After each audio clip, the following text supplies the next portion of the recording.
Well, Pastor Steve here, everybody. Thank you for tuning in for this video devotion. It's Thursday, and today we are looking at Mark chapter 13 in our New Testament reading plan. And I hope you're keeping up with us. And if for some reason you've gotten behind, don't worry about catching up.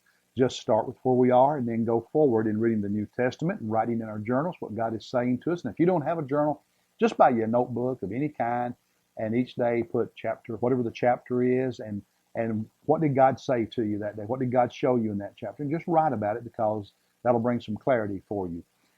But Mark 13 is a great chapter. It talks about the second coming, talks about end times, but it talks about a lot more than that. And the setting, because I want to focus on some things that maybe you haven't focused on as you read this chapter, but the setting in verse 1, okay? And you'll remember at the end of chapter 12, Jesus is in the temple. And that's where he's confronted by the Pharisees and the Herodians, the Sadducees. And he also talks about, the widow who put the 2 pennies in the treasury there. That's the last thing that happens, okay, in chapter 12. And then you move to chapter 13. It begins in verse 1. So they're in the temple. And it says, as he was going out of the temple. So now he and his disciples are exiting the temple. One of his disciples said to him, "Teacher, behold, what wonderful stones and what wonderful buildings." Talking about how magnificent this temple was, and it was. This temple was expanded tremendously by King Herod some years before Christ's day, and so it was a large structure, and it was a magnificent structure and awe-inspiring, so to speak.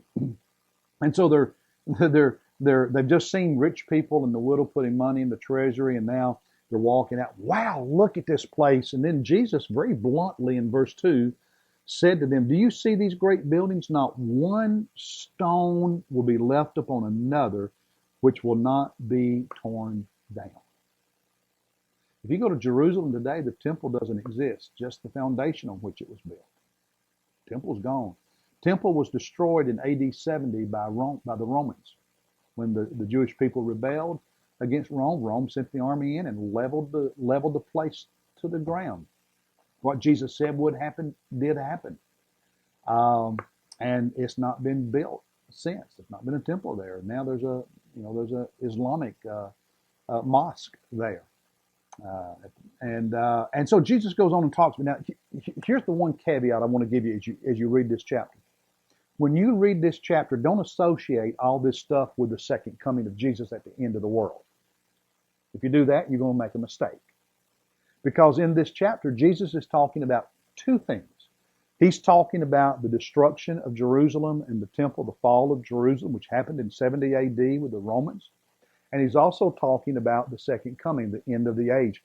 And you have to know that and look at the differences here, because if you read all of this as just referring to the second coming, you're going to misunderstand it, you're going to misinterpret it. In fact, much of what he says in this chapter has to do with the Romans destroying Jerusalem, not with the second coming. So just that caveat. But where I want to focus for a few moments is verse 34. So if you have your Bible, Mark 13, verse 34, Jesus is in the middle of a parable, explaining time from his first coming to his second coming. Okay, and sometimes in Jesus' teaching, he jumps back and forth. So he'll jump back and forth between the second coming, the destruction of Jerusalem, and now after talking about both of those, he gives a parable of the fig tree, starting in verse 28, and he's talking about life. And in verse 34. He says, "It is like a man," here's another parable. He says, "It's like a man who went on a journey, who upon leaving his house and putting his slaves in charge, assigning to each one his task, also commanded the doorkeeper to stay on the alert, and stay alert because you don't know when the master is coming back." So what Jesus says is, between his two comings, when he left earth the first time, if you will, and the master's coming back, and he put the slaves in charge, that's us. We're his disciples. We're his followers. And so in the time between the two comings of Jesus Christ, okay, sandwiched between the destruction of Jerusalem and the temple in 70 AD, if you will, and the second coming of Jesus and all that's associated with that. He says several things, but what I want you to focus on is in verse 34, Jesus in this parable said that the owner, the master, assigned to each of his slaves a task, something to do while he was gone. Well, guess what? That's exactly what Jesus has done to you and me. Each of us are his servants, we're his followers, we're his slaves. He's given me a task and he's given you a task. Every person who follows Jesus Christ has a task to fulfill until they see Jesus. Whether you see him through death and then being in heaven and the resurrection and all that, or you see him at the second coming the first time, each of us have a task. And so the question for me and the question for you is, am I fulfilling the task that he's given me? Are you fulfilling the task he's given you? Are you living out the will of God, doing what he's asking of you? Are you carrying out as his slave, as his servant, the task he's given you? Because each of us have been given something to do in the here and now. Now, he also says in verses 35 and following, be alert, don't go to sleep. Verse 35, therefore be on the alert, for you do not know when the master of the house is coming back. Don't know when Jesus is coming back, when we're going to meet him. Whether in the evening, midnight, when the rooster crows, in the morning, we just don't know. In case he should come suddenly and find you asleep, what I say to you, I say to all, be on the alert. So Jesus is saying, hey, in this in-between time, okay, you're saved, you're a follower, servant, slave, living for Jesus, your master. He's giving you a task. One day you're going to see him, and when you see him, you better be ready.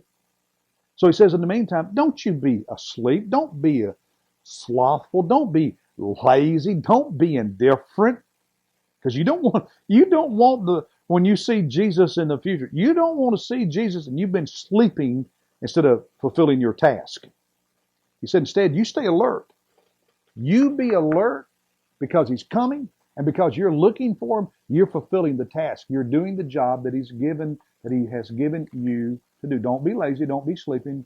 Do the task. The other thing in here, he talks about false teachers. In verse 6, many will come in my name saying, I am he, and will mislead many. And then in verses 22 and 23, for false Christ and false prophets will arise and will show signs and wonders in order to lead astray, if possible, the elect. What Jesus is saying is, be alert, don't be asleep. Do your job. Fulfill the task I've given you until you see me. And don't be misled by all these false teachers. Don't be misled by all these false ideas and false religions and false philosophies. Don't be led astray and messed up by all that. Stay true to Jesus and to his truth. And then in verse 10, Jesus said, this gospel must first be preached to all the nations. A big part of our task that he's given each of us is to make certain the gospel is presented to everybody on this planet. And if I'm not doing my part to help people all over this world, as well as in my own neighborhood, hear and know about the gospel of Jesus Christ, I'm not fulfilling my task. And if you're not doing what you can to help with missions, to help with evangelism, to help this church reach this community, you're not fulfilling your task. And you might be doing a lot of religious stuff. You might be busy being religious. But if you're not fulfilling the task Jesus has given us, and part of the task that he's given each and every one of us is evangelism. Taking the gospel to everybody in our neighborhood, our school, our workplace, in the world. If we're not doing that, the truth is we're not fulfilling the task he's given us. And therefore we're not alert. We're kind of sleepy when it comes to the task he's given us.